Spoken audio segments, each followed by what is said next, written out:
नमस्कार दोस्तों, स्वागत है आप सभी का आपके अपने YouTube channel student solution academy में। तो दोस्तों, जैसा कि हमने पहले डिस्कस करा था अपनी पिछली क्लास में संविधान सभा के बारे में कि सेकेंड वर्ल्ड वॉर के बाद जो है कैसे कैबिनेट मिशन और क्रिप्स मिशन भारत आए थे। उसके बाद जो है संविधान सभा की गठन करी और संविधान सभा में टोटल 389 सीट कैसे आया। टोटल 389 सीट में से किनका किनका सीट था। उसके बाद जो है उनमें से 15 महिला सदस्य की जो सीट्स थी और 15 महिला सदस्य कौन कौन थे उनके बारे में जो है पिछली क्लास में हमने चर्चा करी थी। आज जो है हम उसी क्लास को जो है कंटिन्यू करेंगे और आज जो है कॉन्स्टिट्यूंट संविधान सभा की कॉन्स्टिट्यूंट असेंबली संविधान सभा की जो है सिटिंग यानी कि बैठक के बारे में चीज़ें जो है डिस्कस करेंगे। तो आइए शुरू करते हैं आज का अपना क्लास कॉन्स्टिट्यूंट असेंबली से। ठीक है, आज जो है अपनी क्लास रेज्यूम करेंगे अपने कॉन्स्टिट्यूंट असेंबली से। पिछली क्लास में हमने देखा था कि संविधान सभा का गठन कैसे हुआ था। आज उसकी बैठक के बारे में डिस्कस करेंगे। तो हेडिंग डाल लेंगे सबको सब सारे लोग, कॉन्स्टिट्यूंट असेंबली की सिटिंग। ठीक है,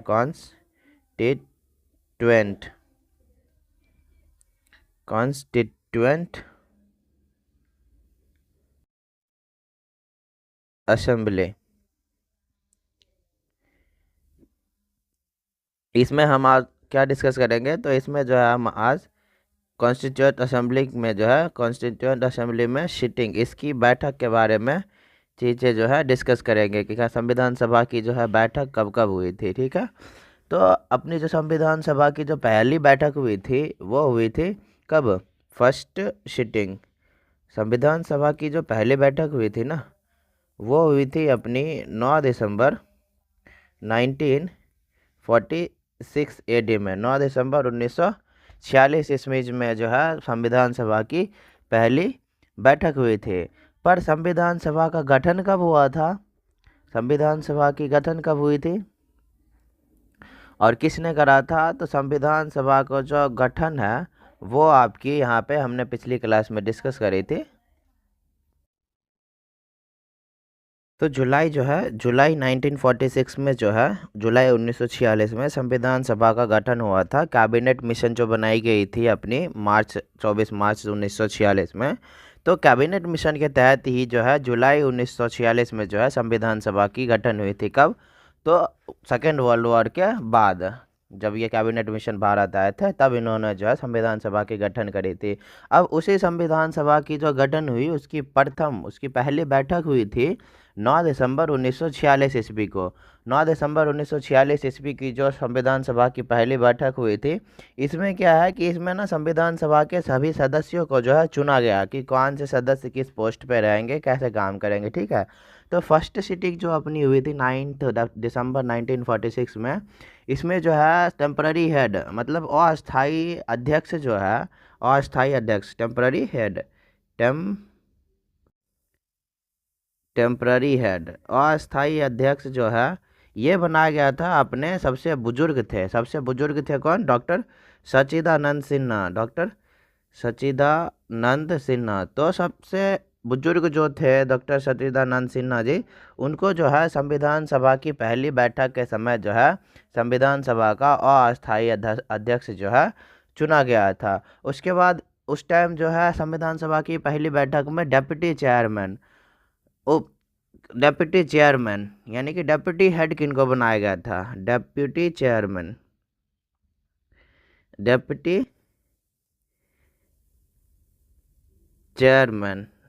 तो डेप्यूटी चेयरमैन उनको बनाया गया था फ्रैंक एंथोनी को। किनको, फ्रैंक एंथोनी को। डॉक्टर सच्चिदानंद सिन्हा को अस्थाई अध्यक्ष बनाया गया था। उसके बाद डेप्यूटी चेयरमैन फ्रैंक एंथोनी को जो है डेप्यूटी हेड बनाया गया था, फ्रैंक एंथोनी को। फिर जो है वहाँ पे टोटल जो है 260 मेंबर पार्टिसिपेट करी थी। हालांकि जो पहली बैठक हुई थी ना अपनी संविधान सभा की जो पहली बैठक हुई थी वहाँ पर जो है टोटल जो है 260 207 मेंबर्स जो है उतने ही 207 मेंबर्स ही जो है पार्टिसिपेट करे थे। 207 मेंबर ही भाग लिए थे पहली संविधान सभा की पहली बैठक में। और वहाँ पर जो है ये जो संविधान सभा की पहली बैठक हुई थी ना, यहाँ पर जो ना हैदराबाद की रियासत जो थी, हैदराबाद की रियासत वहाँ से जिनको सीट मिली थी वो लोग जो है यहाँ पे पार्टिसिपेट करा ही नहीं, वो लोग आए नहीं। तो कौन नहीं आए थे संविधान सभा की पहली बैठक में? तो हैदराबाद, हैदराबाद रियासत से जैसे सीट मिला था जिन लोगों को, हैदराबाद रियासत से जो सीट मिला था, वो लोग आए ही नहीं, वो लोग यहाँ पार्टिसिपेट करा ही नहीं संविधान सभा की बैठक में। तो हैदराबाद रियासत डिड नॉट पार्टिसिपेट। हैदराबाद रियासत के लोग जो थे उन्होंने जो है संविधान सभा की पहली बैठक में पार्टिसिपेट करा ही नहीं, भाग ही नहीं लिया। टोटल 207 मेंबर जो है इनमें भाग लिए थे, जिसके जो है डिप्टी चेयरमैन वो फ्रैंक एंथनी जी थे। उसके बाद जो है वहाँ पे अस्थायी सदस्य जो है डॉक्टर सच्चिदानंद सिन्हा जी को बनाया गया था, जो कि उनमें से 207 मेंबर में से सबसे बुजुर्ग व्यक्ति थे। ठीक है, इसके बाद क्या हुआ कि अपनी थर्ड बैठक हुई, तीसरी बैठक हुई। तीसरी बैठक कब हुई थी संविधान सभा की? तो तीसरी बैठक हुई थी अपनी 11 दिसंबर 1946 में। ठीक है, 11 दिसंबर 1946 में जो है अपनी यहाँ पे संविधान सभा की तीसरी बैठक हुई थी। तो लिखते हुए चलेंगे, थर्ड सिटिंग। थर्ड सिटिंग कब हुई थी? तो 11 दिसंबर 1946 एडी को। फर्स्ट सिटिंग हुई थी 9 दिसंबर 1946 को। अभी 11 दिसंबर 1946 को जो है तीसरी बैठक हो गई थी। ठीक है, इससे पहले एक जो दिन बचता है बीच में, 10 दिसंबर 1946, इसमें भी बैठक हुई थी। ये भी मैं आप लोगों को जो है बता देता। तो दोस्तों, जो अपनी सेकेंड सीटिंग हुई थी ना संविधान सभा की कॉन्स्टिट्यूएंट असेंबली की, वो 10 दिसंबर 1946 को हुई थी। हालांकि इसमें कुछ ज़्यादा काम हुआ नहीं था, इसमें बस चीज़ें सोची गई थी, बुलाया गया था, सबको डिसाइड करना था कि किनको किनको जो है किस किस पोस्ट पे जो है बिठाना है, किनको कौन सी पोस्ट कौन सी पावर देनी है। फिर उसके अगले ही दिन 11 दिसंबर 1946 को तीसरी बैठक होती है, third sitting of constituent assembly. यहाँ पे क्या किया गया कि सबसे पहले अपनी जो अभी तक टेम्पररी हेड थे डॉक्टर सच्चिदानंद सिन्हा जी को, डॉक्टर सच्चिदानंद सिन्हा जी को जो पहली बैठक में टेम्पररी हेड बनाया गया था, तो थर्ड सिटिंग तीसरी बैठक में क्या करा गया कि डॉक्टर राजेंद्र प्रसाद जी को जो है, डॉक्टर राजेंद्र प्रसाद जी को है संविधान सभा का परमानेंट जो है चेयरमैन, परमानेंट हेड घोषित कर दिया गया। तो परमानेंट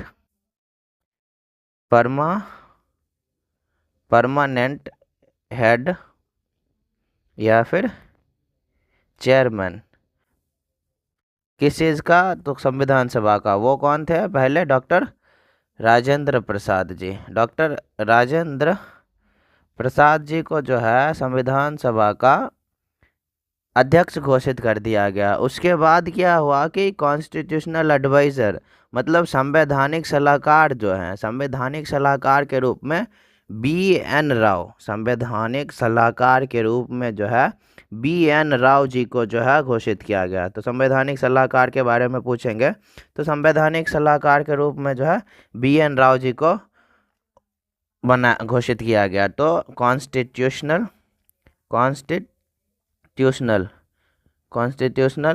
क्या चीज़? एडवाइज़र, एक मिनट, कॉन्स्टिट्यूशनल एडवाइज़र, संवैधानिक सलाहकार के रूप में किनको घोषित किया गया? तो BN राव जी को जो है संवैधानिक सलाहकार बना गया, और परमानेंट हेड संविधान सभा की वो डॉक्टर राजेंद्र प्रसाद जी को जो है बनाया गया। ठीक है, वहीं पर जो है वाइस प्रेसिडेंट ऑफ असेंबली, मतलब अब जो है सबसे पहले यहाँ पे परमानेंट हेड तो बना दिया गया, ये हेड है, यानी कि भी ये जो है प्रेसिडेंट है, इनको प्रेसिडेंट के रूप में देख सकते हो। यहाँ पे प्रेसिडेंट मतलब सुप्रीम हेड होता है। फिर अगर वाइस प्रेसिडेंट देख ले, वाइस प्रेसिडेंट देख ले, या फिर डेप्यूटी हेड देख ले, तो अभी परमानेंट हेड बना यहाँ पे। ऊपर जो था अपना पहला सिटिंग में टेम्पररी हेड डॉक्टर सच्चिदानंद सिन्हा जी थे, और डेप्यूटी हेड फ्रैंक एंथनी थे। अभी यहाँ पे परमानेंट हेड जो है डॉक्टर राजेंद्र प्रसाद जी को बनाया गया, तो कोई ना कोई तो डेप्यूटी हेड भी बना होगा।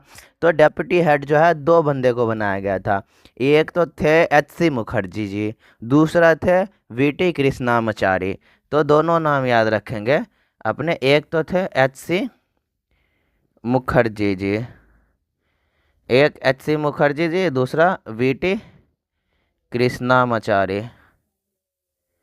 कौन कौन थे? तो संविधान सभा की तीसरी बैठक में डॉक्टर राजेंद्र प्रसाद जी को अस्थाई अध्यक्ष घोषित किया गया। वहीं एच.सी. मुखर्जी और वी.टी. कृष्णामाचारी को जो है डेप्यूटी हेड वाइस प्रेसिडेंट जो है संविधान सभा का घोषित किया गया।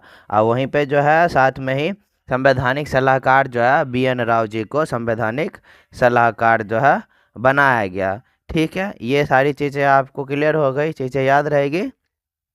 तो डेप्यूटी हेड किनको बनाया गया? एच.सी. मुखर्जी को, वी.टी. कृष्णामाचारी को, इन दोनों को डेप्यूटी हेड। फिर जो है हेड कौन थे? डॉक्टर राजेंद्र प्रसाद। और जो है संवैधानिक सलाहकार कॉन्स्टिट्यूशनल एडवाइजर जो थे वो बी.एन. राव जी को बनाया गया। इसके बाद आता है अपना फिफ्थ सिटिंग, पाँचवीं बैठक, फिफ्थ सिटिंग। तो पाँचवीं बैठक कब हुई थी संविधान सभा की? ये हुई थी अपनी 13 दिसंबर 1946 को। 13 दिसंबर 1946 को जो है पाँचवीं बैठक हुई थी संविधान सभा की। इसमें क्या हुआ था कि जवाहरलाल नेहरू जी ने जवाहरलाल नेहरू जी जो है अपना ये प्रेम्बल प्रस्तावना के बारे में उस टाइम सबसे पहले बात करी थी। पाँचवीं सीटिंग, संविधान सभा की पाँचवीं सीटिंग में जो है जवाहरलाल नेहरू जी जो है अपने उन्होंने जो है प्रस्तावना पेश किया था। ठीक है, प्रस्तावना पेश करने वाले सब पहले व्यक्ति जो थे संविधान सभा में वो अपने जवाहरलाल नेहरू जी हैं। तो लिख लेंगे कि J L. Nehru introduced preamble, J L. Nehru introduced preamble उन्होंने जो है प्रियम्बल जो है इंट्रोड्यूस करी थी, प्रपोज करी थी, या इंट्रोड्यूस लिख लो या फिर जो है प्रोपोज्ड लिख लो। तो जवाहरलाल नेहरू जी ने जो है पाँचवीं बैठक में, संविधान सभा की पाँचवीं बैठक में जो है प्रस्तावना पेश किया था। और 22 जनवरी 1947 को जो है ये जो प्रेम्बल प्रपोज किया गया था, प्रेम्बल प्रपोजल जो है, ये जो प्रेम्बल पेश किया गया था जवाहरलाल नेहरू जी के द्वारा, इसे 22 जनवरी 1947 को जो है एक्सेप्ट कर लिया गया। क्या कर लिया गया? एक्सेप्ट कर लिया गया। कब? तो 22 जनवरी 1947 AD को जो है प्रेम्बल जो पेश करी गई थी, प्रेम्बल वेर एक्सेप्टेड। तो प्रस्तावना किन्होंने पेश किया था संविधान सभा में? तो संविधान सभा में पाँचवीं सीटिंग जब हो रही थी 13 दिसंबर 1946 को, तो संविधान सभा में प्रस्तावना पेश करे थे जवाहरलाल नेहरू जी ने। और 22 जनवरी 1947 को जो है 22 जनवरी 1947 को जो है प्रेम्बल जो है एक्सेप्ट हो गई थी। तो पेश कब हुआ था? 13 दिसंबर 1946 को। और जो है ये एक्सेप्ट कब हुई थी? तो 22 जनवरी 1947 को, 22 जनवरी 1947 को जो है अपना प्रेम्बल एक्सेप्ट हो गया था। वही जो है 3 जून 1947 की बात करें तो 3 जून 1947 की माउंटबेटन की जो कुछ अनाउंसमेंट थी किसकी? माउंटबेटन को। कब? 3 जून 1947 को कि डी की डेकोरेशन जो है ना, डी की डेकोरेशन 3 जून 1947 को माउंटबेटन की अनाउंसमेंट थी डी की डेकोरेशन का, कि माउंटबेटन ने जो है एक्सेप्ट कर ली दो सेपरेट नेशन का, इंडिया और पाकिस्तान दोनों को जो है सेपरेट जो राष्ट्र जो है घोषित करने के लिए भी जो है मान गए थे, स्वीकार कर लिया। माउंटबेटन ने जो है डी की डेकोरेशन में 3 जून 1947 की जो इनकी अनाउंसमेंट बनी वो बनी कि भारत और पाकिस्तान दोनों को ही जो है सेपरेट जो है अलग अलग राष्ट्र घोषित कर दिया जाए। ठीक है, पहले जो भारत और पाकिस्तान को अलग अलग राष्ट्र घोषित करने की जो बात हुई थी, ये बात हुई थी कब? ये बात हुई थी अपनी यहाँ पे जब कैबिनेट मिशन आए थे भारत, 24 मार्च 1946 में इनकी गठन हुई थी।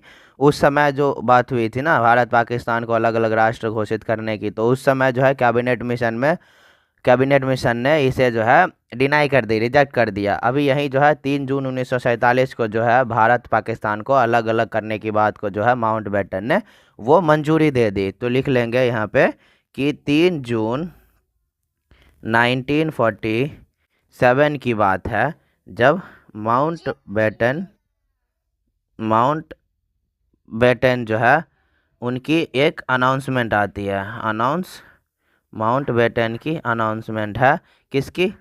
डी की डेकोरेशन का, डिकी डेकोरेशन का, माउंट बेटन की अनाउंसमेंट है डिकी डेकोरेशन का कि माउंट बेटन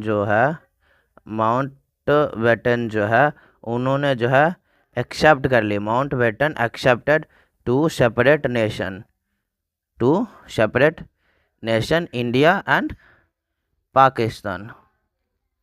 तो माउंट बेटन ने जो है भारत पाकिस्तान को दो अलग अलग राष्ट्र घोषित करने के लिए मान गए, स्वीकार कर लिए 3 जून 1947 को, और जो है भारत पाकिस्तान को अलग अलग राष्ट्र घोषित कर दिया गया। अब बात आती है 18 जुलाई 1947 की।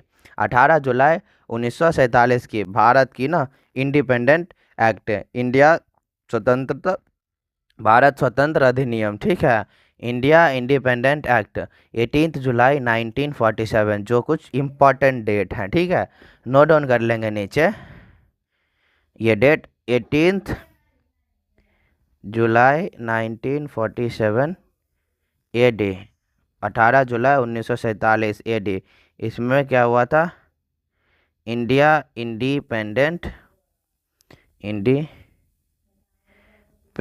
एक्ट, भारत स्वतंत्रता अधिनियम, ठीक है, भारत स्वतंत्रता अधिनियम 18 जुलाई 1947 की बात है, भारत स्वतंत्रता अधिनियम। अब इसमें हुआ क्या था, 15 अगस्त 1947 की बात है। 18 जुलाई 1947 के बाद, जुलाई के बाद अगस्त आती है, ठीक है, तो 15 जुलाई 1947 की बात है, जब जो है इंडिपेंडेंस डे हम सेलिब्रेट करते हैं उस दिन से। तो यहाँ पे एक पॉइंट सबसे पहले ये लिख लेंगे, 15 जुलाई 1947 को इंडिपेंडेंट डे सेलिब्रेट करते हैं, इंडिपेंडेंट डे सेलिब्रेट करते हैं इसी टाइम से। इंडिपेंडेंट डे सेलिब्रेट कब से करते हैं, तो 15 अगस्त 1947 से जो है इंडिपेंडेंस डे सेलिब्रेट करते हैं। हालांकि यहाँ पे क्या हुआ था कि ब्रिटिश रूल जो चल रही थी भारत में, ब्रिटिश रूल, उनका जो है खात्मा हो गया, एंडेड, ब्रिटिश रूल की जो है खात्मा हो गया, और 15 अगस्त 1947 को जो है भारत स्वतंत्र रूप से जो है कम्प्लीटली जो है स्वतंत्र हो गया, और उसी दिन से जो है स्वतंत्रता दिवस भारत में मनाई जाती है 15 अगस्त 1947 से। अब क्या हुआ था कि दो नया इंडिपेंडेंट राष्ट्र जो है उसे बनानी थी, जो पिछला बार जो पहले जो है 3 जून 1947 में माउंट बेटन ने यह अनाउंसमेंट करी थी और एक्सेप्ट करा था कि दोनों को अलग अलग राष्ट्र घोषित करेंगे। तो अब जो है यहाँ पे दो अलग अलग राष्ट्र बनाए गए, formation of 2 new independent nation, formation of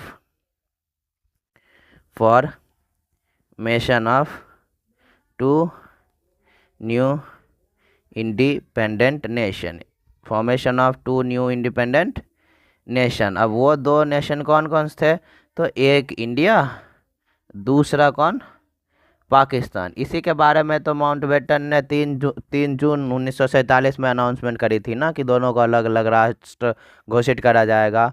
तो अभी जो है यहाँ पे formation of 2 new independent nation, दो अलग अलग राष्ट्र बनाने की बात भी होगी और बना भी दिया गया, ठीक है। अभी जो है formation of Radcliffe line, अब भारत पाकिस्तान का विभाजन तो हो गया, ये बन गया, बीच में कोई लाइन भी तो होना चाहिए ना। तो ये जो red Cliff line, red Cliff boundary बनाया गया, किसके किसके बीच में, भारत पाकिस्तान के बीच में। So formation of Radcliffe line for boundary separation, ठीक है। तो formation of Radcliffe line, क्या चीज़, so formation of Radcliffe line for boundary separation. तो रेड क्लिफ लाइन जो है बनाया गया बाउंड्री सेपरेशन के लिए, ठीक, भारत पाकिस्तान के बीच में। अब India will be sovereign country, Bharat जो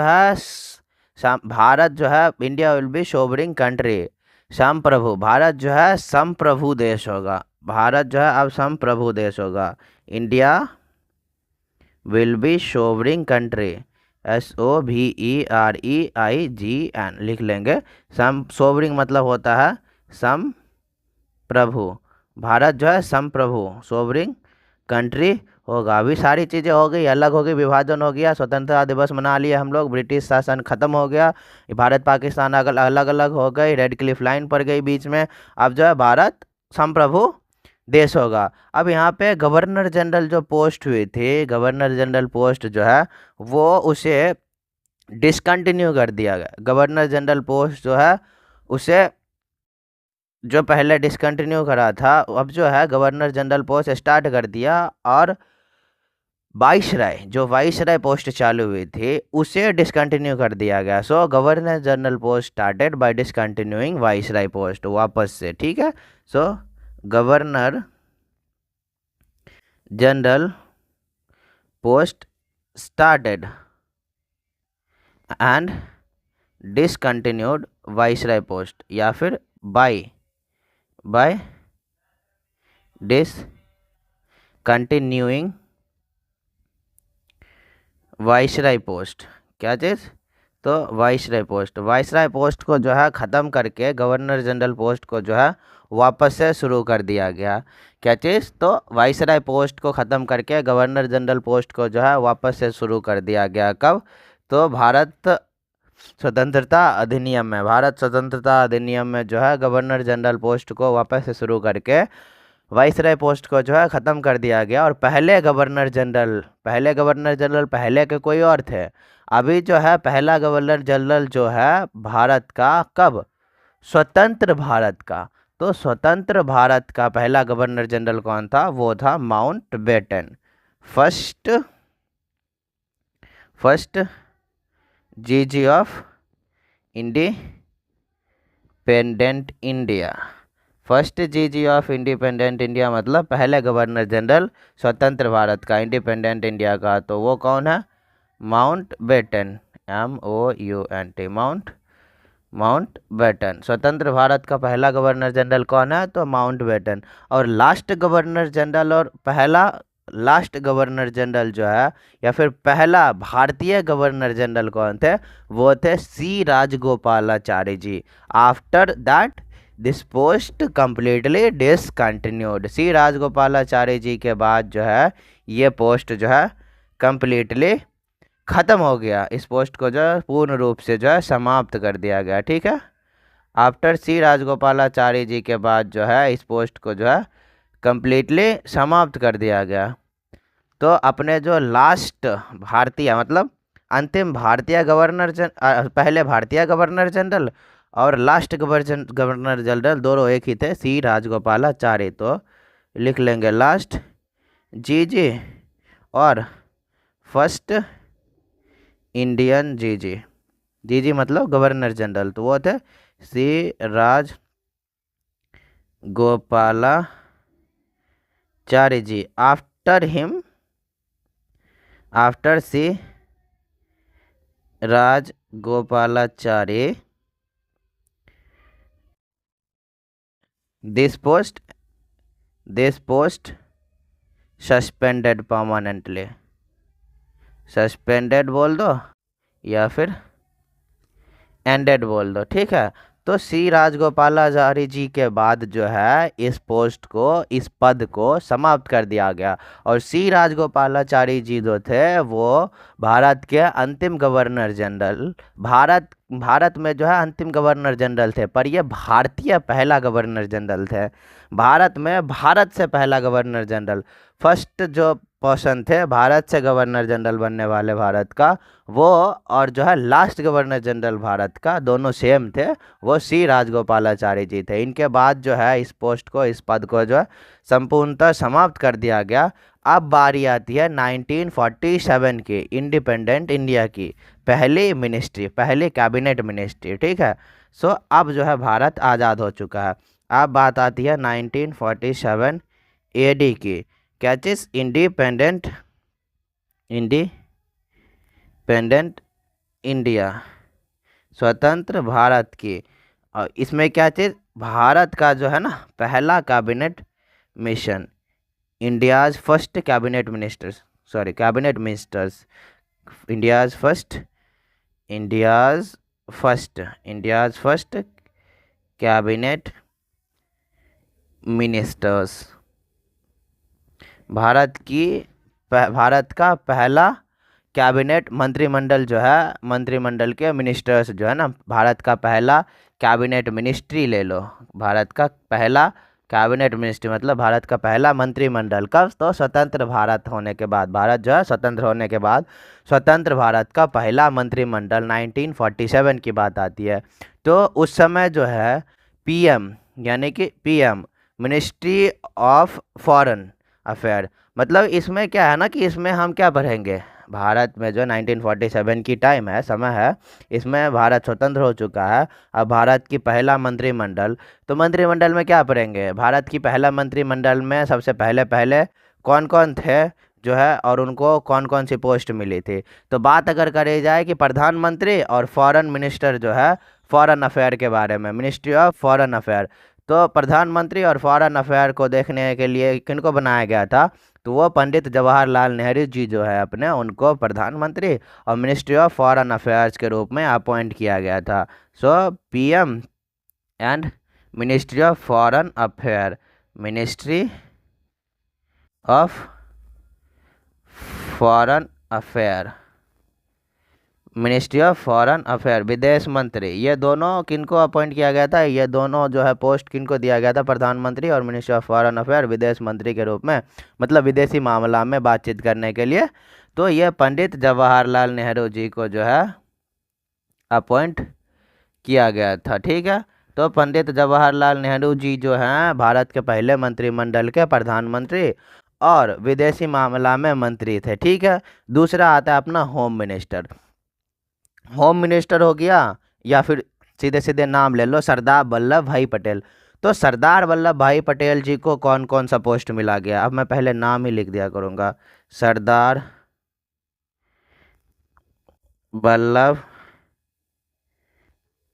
भाई पटेल, सरदार वल्लभ भाई पटेल जी हैं। अभी सरदार वल्लभ भाई पटेल भी सदस्य थे, तो उनको कौन कौन सी पोस्ट दी गई थी, तो सरदार वल्लभ भाई पटेल जी को जो है पोस्ट दिया गया था, सबसे पहले तो ये होम मिनिस्टर थे, होम मिनिस्टर बनाया गया। फिर सरदार वल्लभ भाई पटेल, अब इनके नाम में देखो बल है, वल्लभ, तो इन्हें डेप्यूटी पीएम भी बनाया गया। उसके बाद ministry of information and broadcasting, प्रचार प्रसार मंत्री भी इन्हीं को बनाया गया था। प्रचार प्रसार मंत्री किसे बनाओगे, प्रचार प्रसार कैसे करोगे, जब पावर हो, जब शक्ति हो। अब इनके नाम में देखो शक्ति है, वल्लभ दिखा रहा है ना, वल्लभ, ये वल्लभ, तो इसलिए इनको जो है, इसलिए नहीं, ट्रिक के जैसे समझने के लिए बता रहा हूँ, इनको इनको जो है डेप्यूटी पीएम बनाया गया। और यही जो है यहाँ पे होम मिनिस्टर भी बने, गृह मंत्रालय, होम मिनिस्टर। उसके बाद ministry of information and broadcasting, प्रचार प्रसार मंत्री, ministry of information, ministry of information and broadcasting, ministry of information and broadcasting, प्रचार प्रसार मंत्री, डेप्यूटी पीएम और उप प्रधानमंत्री हो गया, और होम मिनिस्टर, गृह मंत्री, ये तीनों जो है सरदार वल्लभ भाई पटेल जी को जो है बनाया गया था। फिर उसके बाद आता है अपना डॉक्टर राजेंद्र प्रसाद। डॉक्टर राजेंद्र प्रसाद जी थे ना वहाँ पे, संविधान सभा की सदस्य थे, और संविधान सभा के सदस्य तो थे ही थे, पर परमानेंट चेयरमैन भी बनाए गए थे 11 दिसंबर 1946 में। तीसरी बैठक में डॉक्टर राजेंद्र प्रसाद को परमानेंट हेड बनाया गया था, चेयरमैन बनाया गया था, याद है आपको। अब डॉक्टर राजेंद्र प्रसाद जी की बारी आई, डॉक्टर राजेंद्र प्रसाद। तो डॉक्टर राजेंद्र प्रसाद जी को क्या बनाया गया, तो इनको फूड और एग्रीकल्चर, मतलब खाद्य और कृषि मंत्री बनाया गया। ठीक है, क्या चीज़, food and agriculture, food and agriculture minister. तो डॉक्टर राजेंद्र प्रसाद जी को क्या बनाया गया, खाद्य और कृषि मंत्री, फूड एंड एग्रीकल्चर मिनिस्टर जो है डॉक्टर राजेंद्र प्रसाद जी को बनाया गया था। और ये संविधान सभा के अध्यक्ष रह चुके हैं। 1946 में इनको संविधान सभा के अध्यक्ष बनाया गया था, 11 दिसंबर को, जब तीसरी बैठक हुई थी संविधान सभा की। ठीक है, अब आगे बात आती है मौलाना अबुल कलाम आज़ाद जी का। किनका, तो मौलाना अबुल कलाम आज़ाद जी का। तो मौलाना अबुल कलाम आज़ाद जी को कौन सी पोस्ट सौंपी गई थी, तो मौलाना अबुल कलाम आज़ाद जी को जो है एजुकेशन मिनिस्टर, शिक्षा मंत्रालय जो है बनाया गया था। ठीक है, तो पूछा जाए कि शिक्षा मंत्री किसे बनाया गया था, तो शिक्षा मंत्री जो है वो एजुकेशन मिनिस्टर जो है मौलाना अबुल कलाम आज़ाद जी को जो है बनाया गया था। अब एक है अपने John Mathai. John Mathai John Mathai जी को जो है रेलवे मिनिस्टर बनाया गया था उस समय। पहले मंत्रिमंडल के रेलवे मिनिस्टर कौन थे, तो जॉन मथई पहले मंत्रिमंडल के रेलवे मिनिस्टर थे, जॉन मथई। वहीं बात आती है कि फाइनेंस मिनिस्टर कौन थे, तो वो थे के सन्मुखम शेट्टी। के सन्मुखम शेट्टी। के सन्मुखम शेट्टी कौन थे, वो थे पहले मंत्रिमंडल की फाइनेंस मिनिस्टर। पहले मंत्रिमंडल की बात करें अगर फाइनेंस मिनिस्टर कौन थे, तो वो थे के सन्मुखम शेट्टी। और रेलवे मिनिस्टर जॉन मथाई। शिक्षा मंत्री मौलाना अबुल कलाम आज़ाद। खाद्य और कृषि मंत्रालय जो है वो किनके अंदर में था, वो डॉक्टर राजेंद्र प्रसाद जी के अंडर में था। ठीक है, अब बात आती है अपनी कि लॉ मिनिस्टर, विधि मंत्री कौन थे। विधि मंत्रालय जो है वो विधि मंत्री के जो कंट्रोल में रहता है, वो उस समय की पहली जो कैबिनेट मिशन हुई थी मंत्रिमंडल, उसकी लॉ मिनिस्टर विधि मंत्री किसको बनाया गया था, तो वो अपने डॉक्टर भीमराव अंबेडकर जी को बनाया गया था। लॉ मिनिस्टर लॉ मिनिस्टर किनको बनाया गया था, तो डॉक्टर भीमराव अंबेडकर जी को जो है लॉ मिनिस्टर बनाया गया था पहले मंत्रिमंडल का। और लेबर मिनिस्टर किसे बनाया गया था, तो जगजीवन राम जी को जो है लेबर मिनिस्टर बनाया गया था। जगजीवन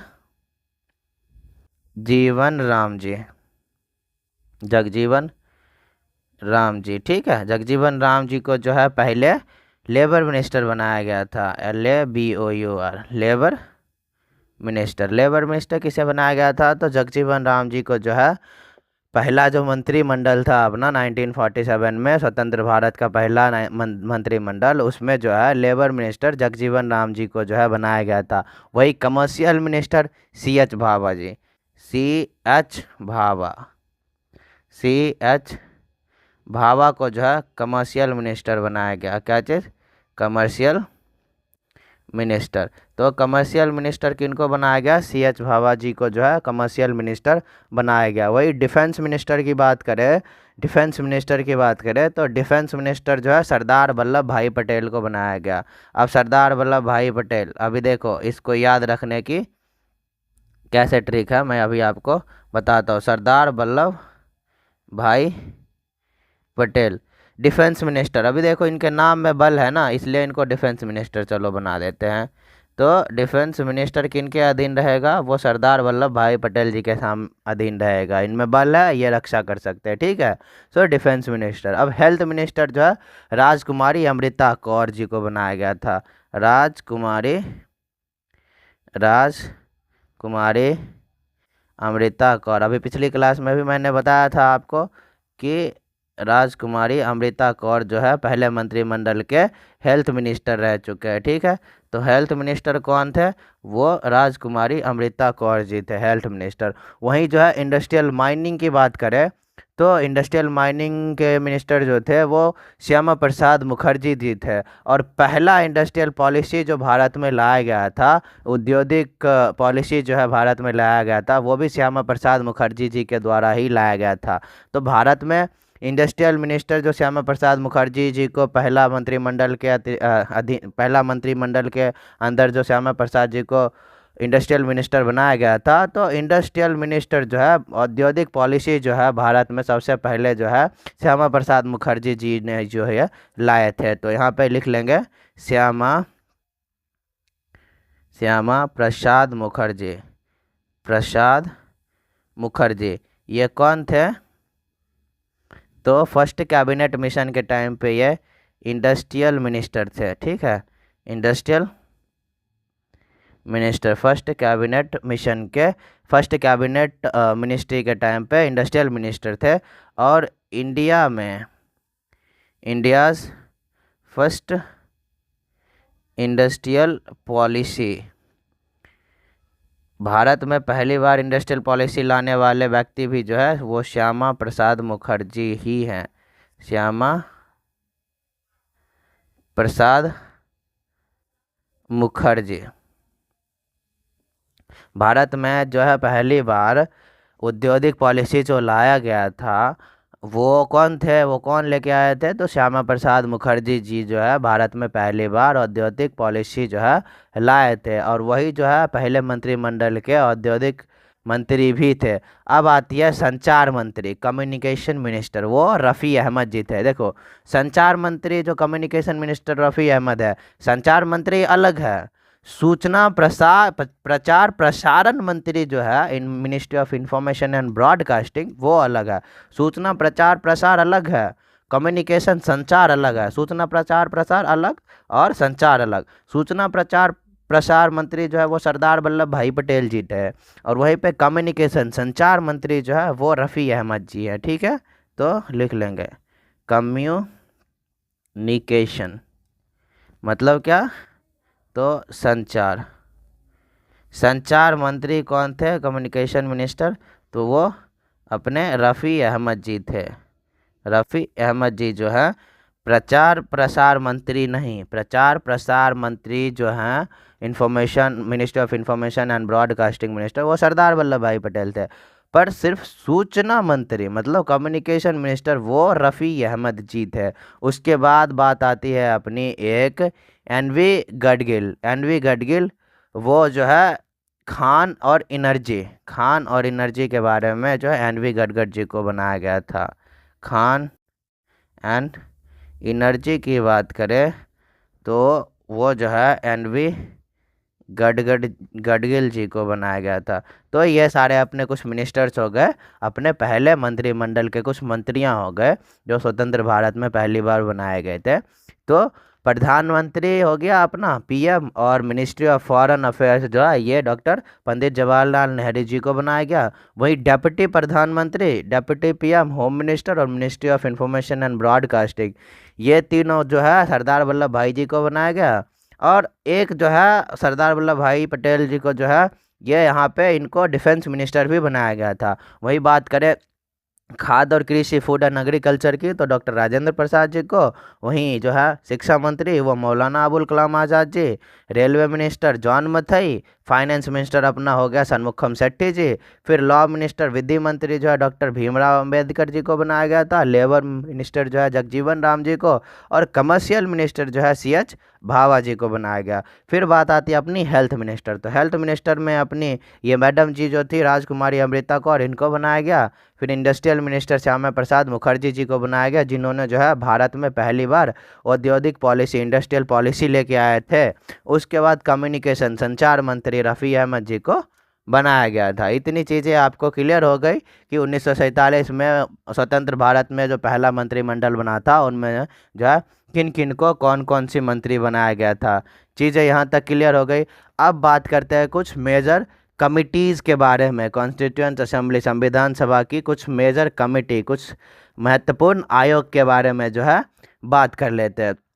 कुछ मेजर कमेटी जैसे ड्राफ्टिंग कमेटी हो गई, प्रारूप समिति जिसको समिति कहते हैं, अपनी कमीशन आयोग हो गया। और कमेटी, कमेटी का मतलब होता है समिति, ठीक है, कमेटी ये होता है इसका हिंदी समिति। तो अपने ना संविधान सभा की कुछ इम्पोर्टेंट, कुछ मेजर कमिटीज़ हैं, कुछ इम्पोर्टेंट समितिज़ हैं जिसके बारे में जो है हम अभी आगे चर्चा करेंगे। तो अपने जो पहला कमेटी है ड्राफ्टिंग कमेटी, प्रारूप समिति, इसको जो है 29 अगस्त 1947, 29 अगस्त 1947 को जो है ड्राफ्टिंग कमेटी, प्रारूप समिति को जो है बनाया गया था। तो प्रारूप समिति की स्थापना कब हुई थी, तो 29 अगस्त 1947 ईस्वी के जो है ड्राफ्टिंग कमेटी की स्थापना हुई थी। इसमें टोटल 7 सदस्य शामिल थे उस समय, ठीक है। तो टोटल 7 सदस्य शामिल थे, जिसका जो हेड था वो डॉक्टर भीमराव अंबेडकर जी जो है ड्राफ्टिंग कमेटी के हेड थे। तो चलिए आगे नोट करते हुए चलेंगे कि major committee of the constituent assembly लिख लेते हैं। Major committee of the constituent assembly, मतलब संविधान सभा के कुछ महत्वपूर्ण समितियां। पहला अपना हो जाता है ड्राफ्टिंग कमेटी, ड्राफ्टिंग कमेटी, प्रारूप समिति। इनका गठन कब हुआ था, फॉर्मेशन कब हुआ? सो formation of drafting committee held on 29 अगस्त, 29 अगस्त 1947 को जो है संविधान सभा की ड्राफ्टिंग कमेटी, प्रारूप समिति का जो है गठन हुआ था 29 अगस्त 1947 में। इस समय टोटल कितने मेंबर थे?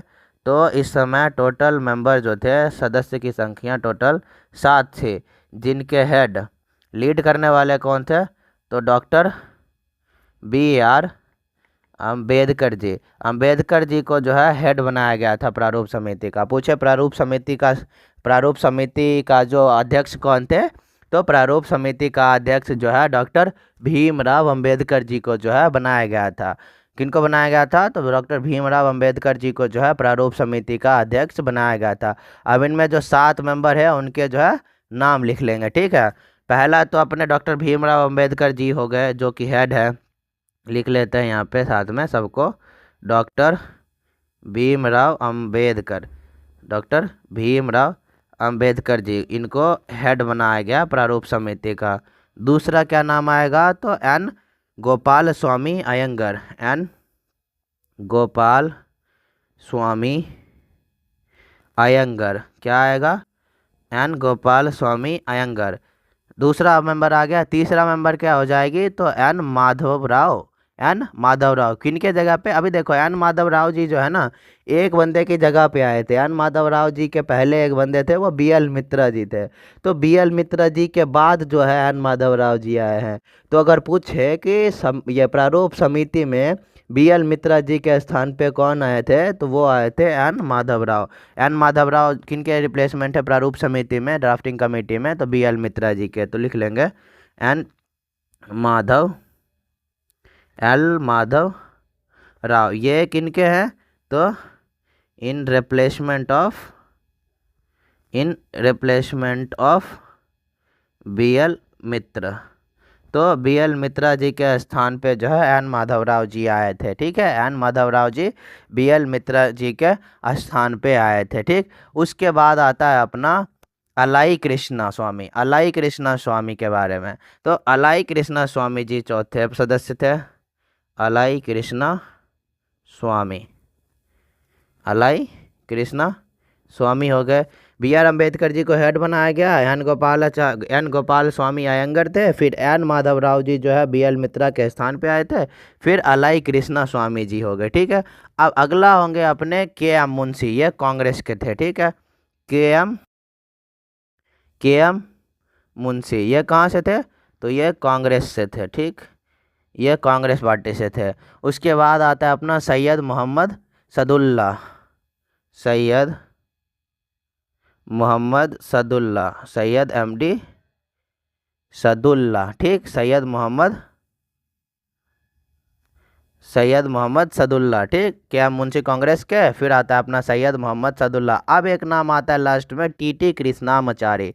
TT कृष्णामाचारी भी किसी के स्थान पे आए थे। तो TT कृष्णामाचारी अगर पूछे प्रारूप समिति में, TT कृष्णामाचारी किसके रिप्लेसमेंट थे? तो वो थे DP खेतन की रिप्लेसमेंट। DP खेतन की जगह पे क्यों आए? तो DP खेतन जी की ना डेथ हो गई थी। तो DP खेतन जी की डेथ होने के बाद जो है उनके स्थान पे TT कृष्णामाचारी जी को जो है प्रारूप समिति का सदस्य बनाया गया था। तो TT कृष्णामाचारी, TT कृष्णामाचारी जी को जो है after death of DP Khaitan ji की मृत्यु के बाद, निधन के बाद प्रारूप समिति का 7वां सदस्य जो है TT कृष्णामाचारी जी को जो है बनाया गया था। ये हो गई अपनी प्रारूप समिति यानी कि ड्राफ्टिंग कमेटी। इसका जो है गठन 29 अगस्त 1947 को हुआ था। इसमें टोटल 7 मेंबर थे, जिसका हेड जो है डॉक्टर भीमराव अम्बेडकर जी थे। बाकी के 6 सदस्य जो थे वो थे एन गोपाल स्वामी अयंगर, दूसरा तीसरा जो थे एन माधवराव जी, जो कि बी एल मित्रा की रिप्लेसमेंट थी। फिर आता है अपना अल्लादी कृष्णा स्वामी, के एम मुंशी, जो कांग्रेस से थे। फिर आता है अपना सैयद मोहम्मद सदुल्ला जी। फिर आता है कृष्णा टीटी कृष्णामाचारी, जो है ये आते हैं डीपी खेतन सर के रिप्लेसमेंट पे, ठीक। अब आगे दूसरी जो कमेटी थी अपनी, वो थी union power committee. Union power committee और फेडरल कॉन्स्टिट्यूशन कमेटी, ठीक है। यूनियन पावर कमेटी और फेडरल कॉन्स्टिट्यूशन समिति जो है, इनके जो हेड थे वो पंडित जवाहरलाल नेहरू जी थे, ठीक है। तो दो समिति और लिख लेंगे, दो समिति और लिख लेंगे, दूसरा और तीसरा। Union power committee, union power committee, और आता है एक अपना federal constitution, federal constitution committee, ठीक। फेडरल कॉन्स्टिट्यूशन कमेटी, इसमें आता है पंडित जवाहरलाल नेहरू जी, ठीक है। ये हो गई चीज़ें क्लियर। अब आता है अपना एक provincial constitution committee. Provincial constitution committee में जो है सरदार वल्लभ भाई पटेल जी आते हैं, ठीक है। प्रोविंशियल कॉन्स्टिट्यूशन कमेटी में कौन आते हैं, तो सरदार वल्लभ भाई पटेल जी आते हैं, ठीक। तो लिखेंगे provincial constitution committee. Provincial constitution committee में सरदार वल्लभ भाई पटेल जी आते हैं, ठीक। सरदार वल्लभ भाई पटेल जी आते हैं। फिर आता है अपना एक fundamental rights and minority committee. Fundamental rights and minority committee, ये भी जो है सरदार वल्लभ भाई पटेल जी के अधीन आता है। इसमें क्या था कि दो सब कमेटी बनाई गई थी। कौन कौन सी दो सब कमेटी बनाई गई थी, तो एक फंडामेंटल राइट्स के लिए जिसके हेड जेबी कृपलानी जी को, फिर माइनॉरिटी कमेटी के लिए एच सी मुखर्जी जी को। दो जो है छोटी छोटी सब कमेटी बनाई गई थी, उप समिति बनाई गई थी। फंडामेंटल राइट्स के लिए जेबी कृपलानी जी को हेड बनाया था, फिर माइनॉरिटी कमेटी के लिए एच सी मुखर्जी जी को। और इन दोनों को मिला करके जो fundamental rights and minority committee बनाया गया, जिनमें जो लीड कर रहे थे सरदार वल्लभ भाई पटेल जी, ठीक। तो अगला लिखेंगे पांचवा कि fundamental rights and minority committee. क्या चीज़, fundamental rights and minority committee. तो इनमें जो है दो सब कमेटी बनाई गई, उप समिति, दो सब कमेटी बनाई गई। कौन कौन से थे वो, तो जिसमें पहला था वो था fundamental rights committee. Fundamental rights committee जो बनाई गई थी, उसके हेड कौन थे, उनको कौन लीड कर रहे थे, तो उनको लीड कर रहे थे जेबी कृपलानी जी। वहीं पे जो दूसरा बनाया गया था माइनॉरिटी कमेटी, उनमें जो लीड कर रहे थे माइनॉरिटी कमेटी को जो लीड कर रहे थे वो एच सी मुखर्जी जी थे, ठीक है। H C Mukherjee ji minority committee का जो लीड कर रहे थे वो एच सी मुखर्जी जी थे, और फंडामेंटल राइट्स को जो लीड कर रहे थे वो जेबी कृपलानी जी थे। और टोटल देखा जाए तो fundamental rights and minority committee, इनको जो लीड कर रहे थे इस समिति को, वो थे सरदार वल्लभ भाई पटेल जी। अब आता है अपना एक अगला समिति, वो थी rule of procedure committee.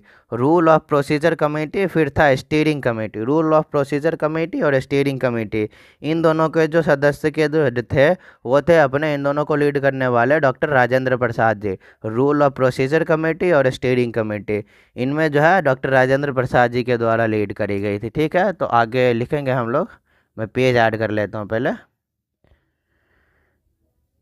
Page add कर लेता हूँ, 1 2 3, ओके। तो अपने आते हैं कौन सा, रूल ऑफ प्रोसीजर कमेटी। अभी हो जाएगा अपना 6वां और 7वां। Rule of procedure committee, rule of procedure committee और steering committee. Rule of procedure committee और स्टीयरिंग कमेटी।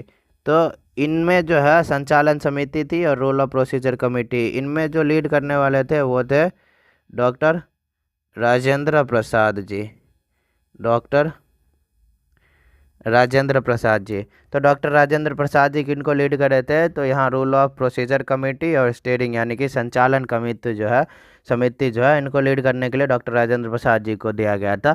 अब आती है अपनी एक national flag ad hoc committee, national flag ad hoc committee, इनको भी लीड किन्होंने करा था, तो डॉक्टर राजेंद्र प्रसाद जी ने ही लीड करी थी। National flag ad hoc committee, national flag ad hoc committee को भी लीड किन्होंने करा था इस समिति को, तो इनको भी जो है डॉक्टर राजेंद्र प्रसाद जी ने ही लीड करे थे। बाकी कॉन्स्टिट्यूशनल एडवाइज़र जो अभी मैंने बताया आपको कि संवैधानिक सलाहकार जो थे वो फ्री सर्विस होता है इनका, ये जो है BN राव जी को बनाया गया था। ठीक, BN राव जी को बनाया गया था। ओके, ये चीज़ें याद हो गई। और अपनी कुछ मेजर कमेटी जो संविधान सभा की कुछ मेजर कमेटीज़ थी, जैसे ड्राफ्टिंग कमेटी, ये तो आपको पूछेगा ही पूछेगा, बाकी कोई पूछे ना पूछे, ये आपको ज़रूर पूछेगा कि ड्राफ्टिंग कमेटी जो है अपना प्रारूप समिति, इसकी गठन कब हुई, तो 29 अगस्त 1947 को हुई थी। इनमें टोटल 7 सदस्य थे, जिसका हेड जो है डॉक्टर भीमराव अंबेडकर जी को बनाया गया था। बाकी के जो 6 सदस्य थे उनमें से एन गोपाल स्वामी अयंगर, एन माधवराव जो कि BL मित्रा के रिप्लेसमेंट पे थे, फिर अल्लादी कृष्णा स्वामी, फिर KM मुंशी कांग्रेस से थे, फिर सैयद मोहम्मद सदुल्ला जी हो गए, फिर TT कृष्णामाचारी जो है DP खेतन की रिप्लेसमेंट पे आए थे। ये आपको क्वेश्चन जो है ज़रूर पूछेगा, ये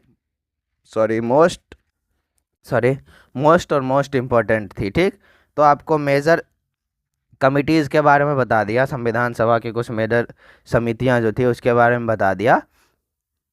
ठीक है, अभी जो है हम आज के लिए इतना ही रखते हैं, आज हमने क्या क्या देख ली, तो आज हमने देख ली कि जो संविधान सभा का गठन हुआ था 1946 में, जुलाई 1946 में कैबिनेट मिशन के द्वारा, उनमें जो है संविधान सभा के गठन के बाद जो कितनी सीटें हुई थी, उसमें कौन कौन कैसे कैसे सदस्य थे, फिर जो है 15 वुमेन कैंडिडेट थी। उसके बाद उन वुमेन कैंडिडेट के बारे में पिछली क्लास, उससे पहले क्लास में जाने थे। उसके बाद जो आज संविधान सभा के सीटिंग के बारे में हमने देखा कि first sitting, third sitting, fifth sitting कब कब हुई थी, भारत पाकिस्तान को कब अलग राष्ट्र घोषित किया गया था, फिर स्वतंत्र भारत अधिनियम देख ली हमने, और 1947 की पहली जो है मंत्रिमंडल देख ली। इसके बाद जो हम फाइनली कुछ समितियों के बारे में देखा कि संविधान सभा की कुछ प्रमुख यानी कि मेजर और इम्पोर्टेंट बोल लो, कुछ भी बोल लो, मेजर और इम्पोर्टेंट कमिटीज़ जो थी वो देख ली, जिनमें प्रारूप समिति अपनी सबसे ज़्यादा इंपॉर्टेंट है, जिसके बारे में मैंने बता दिया कि इसकी फॉर्मेशन 29 अगस्त 1947 को हुई थी। 7 कैंडिडेट थे इसमें मेंबर,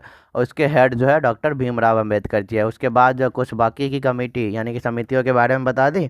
तो आज के लिए हम इतना ही रखते हैं इस क्लास को। अगले क्लास में जो है हम डिस्कस करेंगे इम्पोर्टेंट डेट्स ऑफ कॉन्स्टिट्यूशन, संविधान के कुछ मुख्य तिथियां, इम्पोर्टेंट डेट्स ऑफ कॉन्स्टिट्यूशन मतलब संविधान के कुछ प्रमुख तिथियां, उनके बारे में कुछ चर्चा करेंगे। कुछ इम्पोर्टेंट डेट्स हैं वो हम देख लेंगे अगली क्लास में, ठीक है। उसके बाद जो है संविधान जो था अपना, वो अपनी जो भारत की संविधान थी उस पर साइन किन किन का हुआ और कैसे कैसे हुआ, कब हुआ, वो देख लेंगे, ठीक है। उनमें से पहला साइन किन्होंने करी थी, लास्ट साइन किन्होंने करा था। तो ये सारी चीज़ें जो है हम अपने अगले क्लास में जो है डिस्कस करेंगे। तब तक के लिए बाय बाय, टेक केयर।